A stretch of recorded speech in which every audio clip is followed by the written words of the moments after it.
Hey YouTube, it's Ashby with Ashby Farms, and today we're going to talk about criteria for breeder selection in your apiary. I'm going to dive into a little bit more advanced stuff and tell you about our current thoughts, kind of what we're doing with our queen resistance breeding initiative, and what that maybe looks like, some of our rules, and also the big point of this video we're going to start with is why honey production should not be a selection criteria. So with that, let's dive right in. All right, so we look at honey. What's the point of keeping bees if they don't make honey, right? And so along the way, a lot of people say honey should be how much honey a colony makes should be a reason to breed off of that queen the next year. But let's talk about what it takes to make honey. So a number of things. If your bees swarm on you, then there goes your foraging force during the nectar flow, and you don't get much honey that year. They may make enough honey for the bees, but otherwise you're not going to get very much. So knowing the timeline of the year and knowing how far to set your bees back and really swarm prevention methods is key, and a lot of that's learned in Beekeeper 101 and bee class, that kind of thing. My last video is on how to make a bunch of splits, how we try to avoid swarming. Inadvertently, some of our colonies still swarm despite our efforts. But let's look at some more reasons why honey may not be a selection criteria. We're going to start with local flora and fauna. So if you've got a beehive, we're going to draw a 2-mile radius from that location and look at the flora and fauna that's around it. For us, we use commercial yards, which is 40 hives to a yard, and some places do better than others. For instance, one of our yards has a local agricultural guy, and he does corn, and he's big on cover cropping. So he does an overwintered field. It's like 300 acres, and it's a mixture of cover crops, hairy vetch, sweet red clover, and he's got some white clover in there, and he's got a tillage radish, and I'm trying to think of the other things he's got. Well, the tillage radish, it's it'll come in maybe in 2 or 3 weeks. It's the same family. It's a brassica, just like collard greens, just like mustard greens, and it's gonna put on early, and then that hairy vetch comes on, and then the clovers come in. So naturally, because of hundreds of acres of that, and it's not a heavy cover crop either, but that's simply just that one location. Those colonies make almost double the honey that any of our other yards do. And if you think about it, it's planted for bees. It's planted for honeybees to make a great cover crop, a great honey crop. So some years from the location of your hives, you may have up years and down years if you don't plant anything for them agriculturally, depending on the weather. Like, let's say that tulip poplar bloom is a big part for our area here, and about time the bloom really hits really good, then comes along some major spring storms, 60-70 mile an hour winds we get in this area, and it blows and messes up all the flowers on the trees right at the right moment. So you can literally have a year of no great nectar flows just due to weather events. You could have poor honey production because a half-mile away, some other commercial guy comes in and drops 60 hives right down the road. That's not uncommon. Some people have experienced that. And then there's all kinds of reasons for ups and downs. The one that nobody likes to talk about is the beekeeper. A lot of people mismanage their bees. I will admit, to start with, that last year we had a yard that completely got away with this, and it's just I'm doing the best in the time that I've got with my day job. We just couldn't get over there. A lot of those bees swarmed. That was most of our honey making colonies there, and inadvertently we didn't make honey just due to poor management. A lot of people have things happen at work, family, death in the family, whatever. Beekeeper management can be a big reason that the bees made honey really well at that spot one year and don't make it the next. there's too many variables to say, well, this colony right here just made a ton of honey, so that's who I'm going to graft off of. So you might say to yourself, what criteria would there be for me to graft off of or propagate those genetics? So some things for our outfit that we're trying to do is breed in Varroa mite resistance.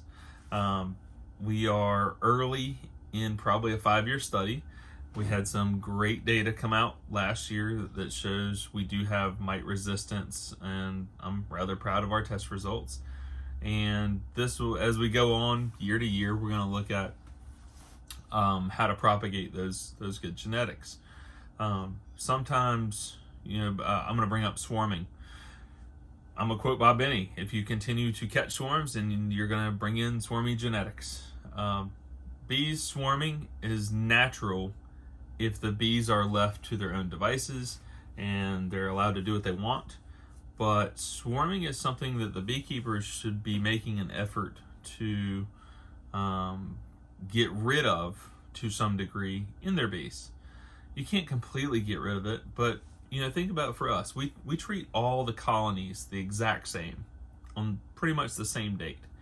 And inadvertently, 20-30% still swarm because we have, to some degree, some commercial stock still left over. We're working on this year of requeening every colony with UBO daughters, high-scoring UBO daughters, high-scoring Harbo assays. And our goal in this is like 5-fold, but let's discuss what some of that looks like. We know that the F1 daughters, the subsequent generation from the breeder queens, are going to inherit some of that VSH traits. VSH is Varroa sensitive hygienics. We know let's say we go into graft, right? Let's talk about the process. So a queen in her spermatheca selects sperm from one of in our case, we hope to have 30 different drone semen that she stores up from her one and only mating flight. So she decides, I'm going to select this one type of sperm from this one drone called drone A. And drone A might be very hygienic, a very hygienic queen mother. And of course, we know that this breeder queen tested high, and so that graft is going to be 16 chromosomes from the mom, 16 chromosomes from the dad, and that's going to produce our next breeder queen. So we graft off of that, and that F1 daughter is going to be fantastic, great. But that same breeder queen that we graft off of, the next egg she could have pulled drone semen in her spermatheca from a drone that wasn't resistant whatsoever, just big fat goose egg. It was 0. So we graft off of that, and now we've got 16 chromosomes from mom, high scoring VSH, with 16 chromosomes with dad, the drone, not much at all. And so we would expect that F1 daughter, it could just be the next cell over from the same breeder queen, but that call that F1 daughter B. That might be a significantly lower scoring breeder queen or daughter of the breeder queen. And the reason being is the father's genetics kind of stunk. And so one thing we're doing in our outfit in 2024, our goal is to requeen with daughters of UBO. I want to see, we're going to take our highest scorers. For those of you who don't know, we started a co-op in Central North Carolina. There is 1, 2, 3, 4, 5, 6. There's 6 of us. We had a meeting last Friday about what we want to see as an outline for our breeding program. We all got together for dinner. It was a great time. So with our breeder stock, we have access to one another's breeder queens, high-scoring breeder queens.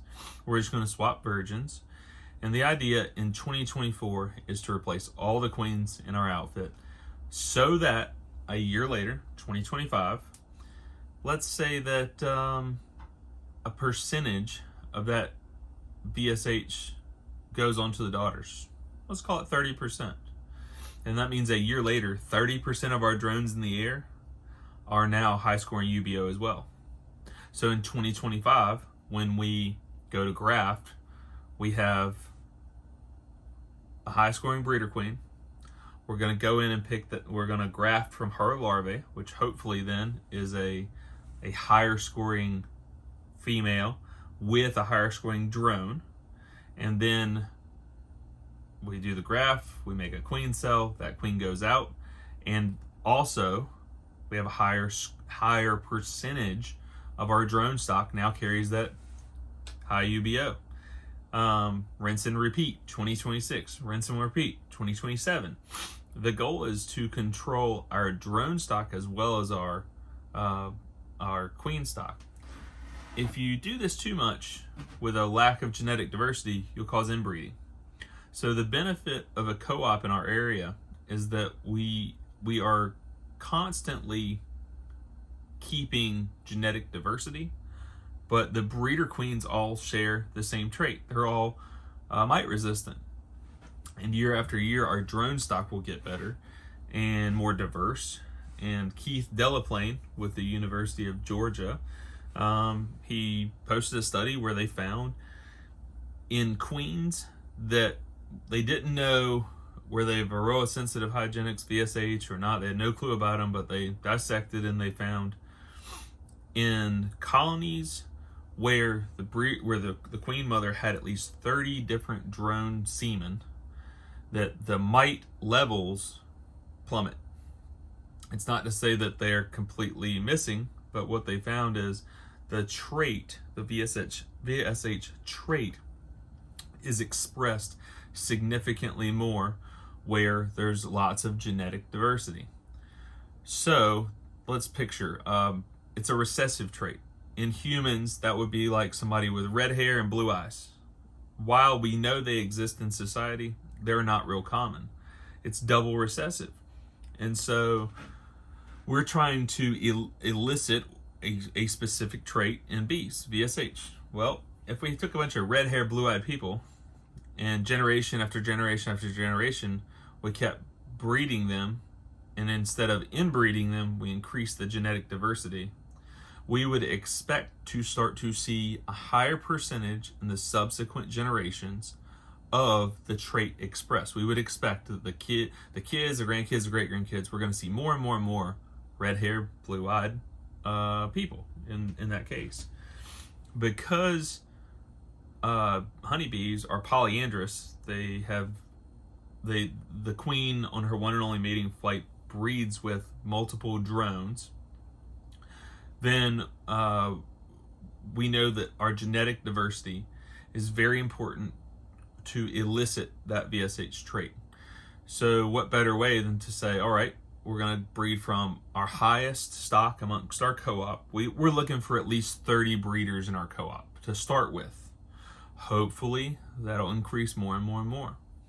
One of the things I'm looking forward to is we had about 150-ish nukes that were F1 daughters of our breeder stock from last year. So early in the spring, March-ish, I'm going to go ahead and while I'm feeding, that's going to stimulate our queen to get laying. Those queens have now overwintered. We're going to watch those nukes to see who comes out of winter swinging, because our selection criteria, first thing, queen has to overwinter. Second thing, the colony must come out swinging. If they don't come out swinging, then we don't want the genetics. And the reason being there is the study was done in the late 90s, and all they selected for, the only selection was what was known as SMR then, which now is VSH. And it was almost like the bees got too hygienic. And people say, well, is there a chance you're going to breed a bee that's too hygienic? Possibly. But remember, we make a big chunk of our income in the bee business on selling nukes. So I need a colony that explodes in the spring. We take a split. They grow at a rapid rate again. They don't swarm. And then they make a big honey crop. That's my plan for the spring. So our selection criteria, let's say we got 500 colonies. We're going to look for the top 100 that come out of winter swinging. From there, you might have 30 that swarm despite our efforts. So now there's 70 that are contenders for UBO. UBO testing. They're worthy of the test because the tests are about $20 a pop. And then out of those 70, maybe we get 10, maybe we get 20 breeders. And I'm doing this. The other 5 folks in our co-op are doing this. And now we have access to a large pool of breeder stock that we can swap virgins with each other and then breed back to our drone stock the following year. And as our drone stock gets higher and higher percentages of UBO, then we're going to expect to see this trait expressed more in our operation. And as our VSH trait becomes expressed more, there's a number of dollar signs involved. Less miticides, which I'm really looking forward to. Less winter losses, which I'm really looking forward to. If you figure the average colony yields about $800 in gross sales, then 500 colonies, let's say we can take the winter losses from 15% down to 5%. That 10% of 500 colonies is 50 colonies. If those 50 colonies will stay alive over winter now because the bees can manage the mites, which in turn manages the viruses associated with mites better, if we get 50 more colonies through the winter, times $800 in sales, that's $40,000 to my bottom line. 40 grand. What if I'm half wrong? It's 20 grand. It's still worth spending the money on all the research, all the time. And at the end of all this, after 5 years, if it doesn't work, guess what? We can go right back to using miticides. We don't have to do a thing different than what we're doing today. But we're running out of options. So I digress. That's what I'm doing. With that in mind, that's what I think you should do. Anybody can propagate bees. Anybody can grow queen bees. We've been growing queen bees for 30 years. But mite resistance has not been the priority. And it's why we have, less than 4% of all the stock that's in the United States is mite resistant today. There hasn't been a focus on breeding mite resistance at the club county level. So I'm encouraging everywhere we talk, get your local club together and make your own little co-op and rinse and repeat. I've got videos online on if you want to copy our work, please do. We're going to be very open and honest, and we're using, for the first time ever, this isn't like, I looked at my hive and I didn't see any mites or evidence, so they're VSH. This is data driven. There's no arguing about this data. That's the nice thing. So you can literally compare apples to apples, colonies to colonies. Some people select for gentle bees. I argue that you shouldn't. I don't like bees in our outfit that staple our pants to our legs. So if we come across a colony that's real spicy, we kill that queen. But our bees, I don't want to see them like aggressive towards us, but I'd like them to be able to fend off like skunks and raccoons and whatever else is after them.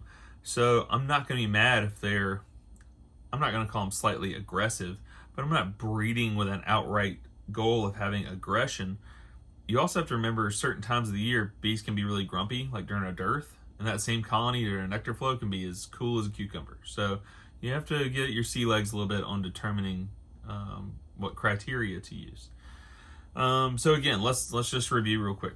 I don't think you should select for honey production. I think that's completely wrong. I think you should select for gentleness. I think you should select for bees that don't swarm, despite your efforts. So if you give it all your efforts in swarming and they still want to swarm, I wouldn't promote those genetics. But the biggest one we're pushing right now is you should be looking for mite resistance in your colonies. Alcohol washes are indicative, but are not a good example of VSH. Because what if there's a dead out down the street and those bees are robbing it out and they're bringing the mite load home, and then you do a mite wash and see that there's mites, 5-6 mites in there. What if they're non-reproductive mites? You don't know. All you know is it's a mite. So you say, well, this colony, they're no longer up for breeder status. when really they could be really good at managing mites. So instead of doing mite washes, we don't do mite washes at all. We do a Harbo assay. James Lee, big shout out James, has a great video with Corey Stevens on how, it's a little 13 minutes, how to do a Harbo assay. I couldn't have done the video better myself. And if you want to learn, it tells you everything you need to know. The camera work is great. I think Harbo assays tell you more about how a hive manages mites, whether they're present or not. There's a lot of behaviors there, uncapping, recapping, and Harbo assays are timely in the fact they take 20 to 30 minutes, but they're not daunting. And in our case, we are only doing Harbo assays on our breeder stock. Now, one caveat with Harbo assays. Harbo assays can only be done on mites where there are no treatments. So, let's take our breeder stock. If the breeder stock scores high on the UBO this year and scores a 3 or a 4 on a Harbo assay, it is still in the breeder program. But let's say year 2 or year 3, I'm doing a Harbo assay and the mite load is just too much. Something has occurred, deformed wing virus, something's going on. I say, it's time to put a chemical treatment on this breeder. It's not a bad thing. This breeder is no longer a contender to be a breeder. However, we will treat the hive to keep it alive, the same way you would treat a cow if it was sick. And now that queen, which has a high UBO score, historically a high Harbo score, because it needed a treatment, it's not a contender to be bred from, but we want to keep it around for the drone stock.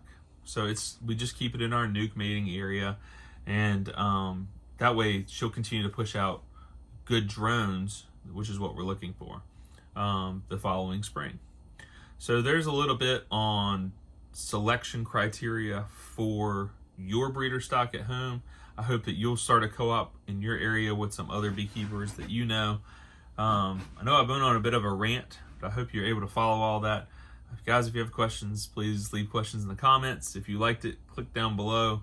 The biggest thing that helps me get recognized with the YouTube algorithm is when you comment and when you click, but most of all, when you share the video. We had this same discussion at Nobby with John from the Nashville area Beekeepers Association, and he was mind blown that we wouldn't select for honey on the basis of a criteria for a breeder queen. But once you explain to people, there's too many variables, it doesn't make sense. And he was like, oh yeah, I really like this.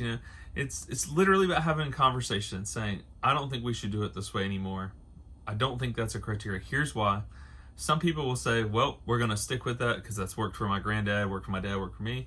Some people say, all right, I'm tired of having bees that are sickly. I want to target a bee that is more mite resistant. And I think at the end of the day, it's going to help beekeepers keep their bees alive. So thanks for watching another one of our videos. Like, share below, and stick around for the next episode. Y'all have a great day. Bye.